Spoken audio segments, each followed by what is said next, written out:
You want to be really good with the configuration of port security. There are a lot of options. Let's take a look at a solid config that also gives us some seldom used features, or features you get to choose from if you so desire. Starting with, we do need a port to be an access port. If we don't have our port in access port status, we will get yelled at here. So let's go to ASW1 and we'll just do interface range. I'm going to set this up on all of my fast Ethernet ports, which are my access ports where this is most appropriate. And let's just say no switch port mode access, putting it back into the dynamic desirable state that your port might be in by default. And then we say switch port, port security. And it's going to tell us you are in a dynamic state. It's a dynamic port. So I'm going to put back in switch port mode access.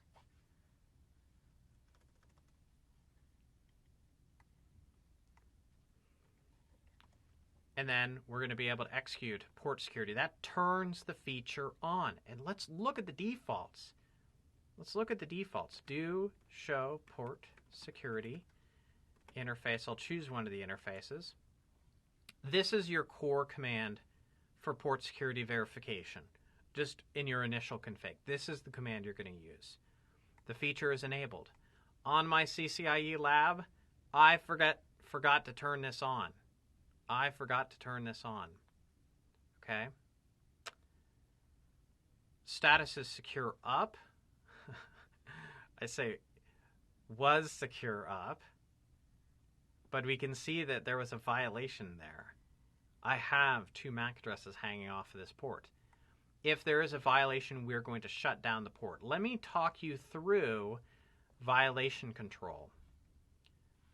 So when we do violation, here's your, I'm going to give you some golden information. Shutdown is pretty straightforward. Protect and restrict, silence untrusted MAC addresses. They mute them. Why 2? One of these triggers an SNMP trap. Anything with an S in the name triggers an SNMP trap. So both restrict and shutdown trigger the SNMP messages that you want to see. Okay? And by the way, this isn't SNMP, but this is a syslog message. Look at that, severity 2. Log that to a syslog server and track it down. You're also getting an error disabled. So when we clear off error disabled, we do a shut, no shut. Okay? So I'm going to leave this in violation mode. That's great. Good illustration of the feature triggering. I like shutdown, by the way, but the other one is restrict because it's got the S. It's going to log. Aging time. Do you want MAC addresses that are trusted to stay indefinitely? Generally not. So we're going to do switch port, port security, aging time, and then type inactivity. Say, hey, it's gone offline for a certain amount of time. And then what we're going to do is we're going to say time, and we're going to give it a number of minutes. So if a MAC address has been inactive for, let's say, 60 minutes, I'm going to peel it out of the trustworthy MAC addresses, freeing it open for the next batch.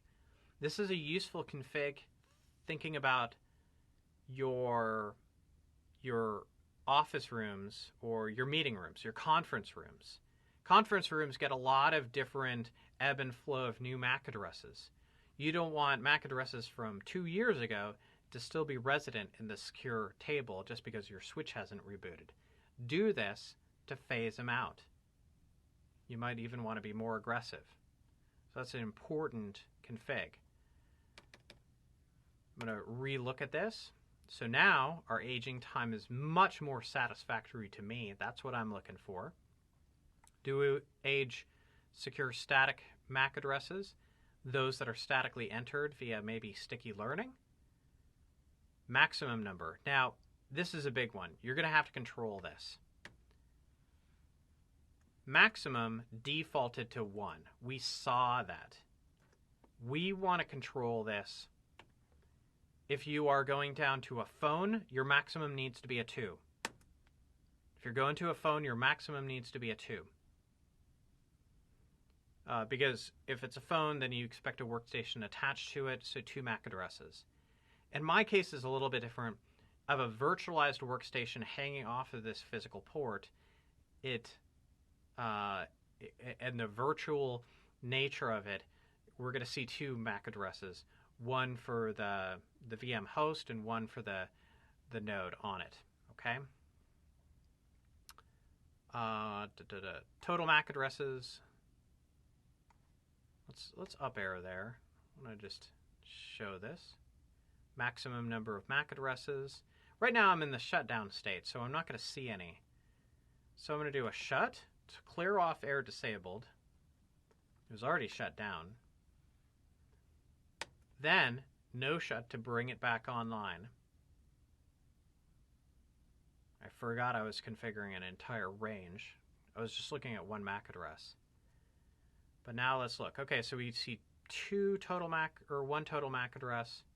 It's probably going to go up to 2. I just got to give it a little bit more time. We are secure up now. Good. We're secure up. There are some other features that we can use called sticky learning, for instance, or statically configuring a MAC address. I don't love these. I don't like them, in fact. But if you need to do them, you can plug in some MAC addresses. So what we can do is this. We can say, hey, I want you to trust this MAC address. You can manually put it in. You can also use a feature called sticky learning. What this will do is it'll capture MAC addresses that are seen and put them in the running config for you. So I'm going to do a show run int on that port, and we got a MAC address on that port. Now it's not in the startup config, so I'm going to do a show startup, and you can't parse the startup config, so you got to just look at the ports, and it's not there. So you have to remember, hey, I want this to be resident across a reboot. So you're going to have to do a copy run star. And I'm not going to do that because I don't want that MAC address to be resident. Let's come back here, make sure we got everything covered for you so you're solid on port security. Enable it. It's got to be, it can't be a dynamic port. Set your limit. Specified other MAC addresses. Here they're manually putting them in. Okay. Set your violation mode. Really, it's a choice between shutdown and restrict. Protect doesn't send a logging message, so that's not as good. And then set your aging time. By the way, my aging time didn't come from this page. That's the numbers that I would have chosen, but they align with this slide perfectly. So know how to configure port security. It's a very powerful feature. I don't like to use sticky learning or static MAC addresses. I like to use this just to shut down a port if too many MAC addresses are found.